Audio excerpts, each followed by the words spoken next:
Assalamualaikum warahmatullahi wabarakatuh. Pada pertemuan ini, saya akan menjelaskan tentang teori kepemimpinan.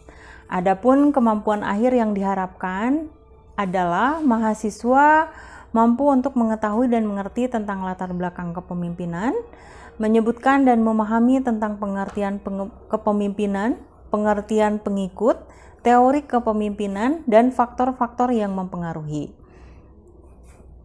Latar belakangnya seperti kita ketahui bahwa perawat merupakan profesi yang bekerja dengan berbagai macam profesi lain, seperti misalnya dokter farmasi, ahli gizi, dan sebagainya, termasuk keluarga pasien. Oleh karena itu, perawat perlu mempelajari kepemimpinan agar dapat memahami bagaimana bekerja dengan baik dan secara efektif dengan orang lain. Dan perawat harus mengetahui karakteristik dan perilaku seorang pemimpin dan pengikut yang baik. Kepemimpinan adalah konsep yang jauh lebih luas dari pada manajemen.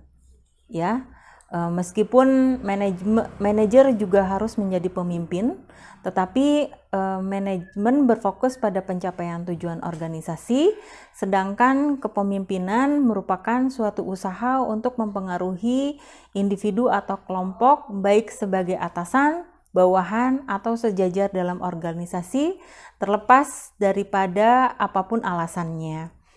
Seorang pemimpin harus mengembangkan 3 kompetensi penting, yaitu kemampuan untuk mendiagnosis atau memahami situasi yang ingin Anda pengaruhi, mampu untuk beradaptasi dengan baik dan berkomunikasi. Kemudian pengertian pengikut, pemimpin tidak mungkin ada jika tidak disertai dengan pengikut. Pengikut bukanlah berperan pasif, tetapi pengikut yang paling baik adalah karyawan atau staf yang terampil, mandiri, berpartisipasi aktif, menetapkan arah kelompok, meluangkan waktu dan energinya dalam kelompok, berpikir kritis, dan vokasi ide-ide baru. Ya, nah jadi sangat penting ya pengikut itu perannya, karena tanpa pengikut berarti tidak ada pemimpin. Ya, nah berikut saran untuk menghadapi pemimpin ketika kita menjadi seorang pengikut. Hindari mengadopsi perilaku yang tidak efektif dari pimpinan. Jangan sampai mentang-mentang kita sebagai pengikut, maka setiap perilaku pimpinan kita harus ikuti. Kemudian terus lakukan pekerjaan terbaik Anda dan jadilah pemimpin bagi anggota kelompoknya. Jika situasi memburuk, mintalah dukungan orang lain di tim Anda untuk mencari pemulihan. Kemudian jika situasi menjadi tidak sangat ditoleransi, pertimbangkan untuk pindah ke unit lain atau mencari posisi lain. Kemudian teori kepemimpinan. Pada suatu kepemimpinan tidak dapat menyelesaikan suatu permasalahan dengan hanya melihat dari satu sisi saja, karena tergantung pada situasi dan kondisi. Beberapa situasi memerlukan pemikiran dan tindakan cepat. Situasi lain membutuhkan waktu untuk mencari solusi terbaik dalam menyelesaikan masalah. Sikap pemimpin yang berbeda diperlukan pada 2 contoh tersebut di atas. Seorang pemimpin berdasarkan teori dapat disebabkan karena bakat, sesuai dengan teori Tratt, bahwa pemimpin dilahirkan bukan dibuat.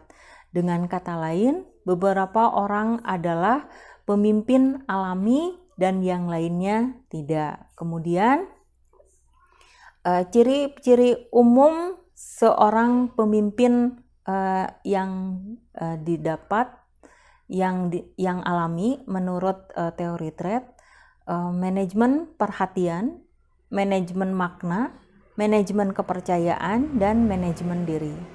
Kemudian berdasarkan teori perilaku bahwa apa yang dilakukan pemimpin itu berpengaruh terhadap gaya kepemimpinannya. Jadi menurut teori behavior atau perilaku ada 3 gaya kepemimpinan, yaitu pemimpin yang otoriter, pemimpin yang demokratis, pemimpin yang laissez-faire. Jadi pemimpin yang otoriter adalah yang langsung memberikan perintah dan membuat keputusan untuk kelompoknya. Sedangkan pemimpin demokrasi adalah pemimpin yang berbagi kepemimpinannya. Jadi setiap apa yang direncanakan dan keputusan maka akan dibuat bersama tim. Ya.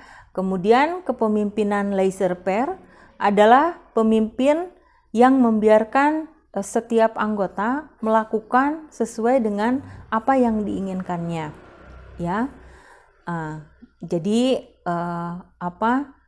gaya kepemimpinan itu sesuai dengan perilaku dari pemimpin tersebut. Kemudian ada juga tugas yang berhubungan dengan relationship. Jadi perbedaan penting lainnya dalam gaya kepemimpinan adalah antara fokus tugas dan fokus hubungan. Beberapa manajer perawat menekankan kepada tugas, misalnya mengurangi kesalahan dalam pemberian obat, melengkapi catatan pasien, dan gagal untuk menyadari bahwa ada hubungan antar pribadi. Kemudian perawat lain berfokus pada aspek interpersonal dan mengabaikan kualitas pekerjaan yang dilakukan selama orang berhubungan baik. Pemimpin yang efektif adalah yang mampu mengimbangi keduanya, memperhatikan tugas dan aspek hubungan dengan bekerja sama. Kemudian teori motivasi. Menurut teori motivasi, melakukan hal-hal untuk mendapatkan apa yang diinginkan dan menghindari hal-hal yang tidak diinginkan. Tetapi motivasi masih misteri.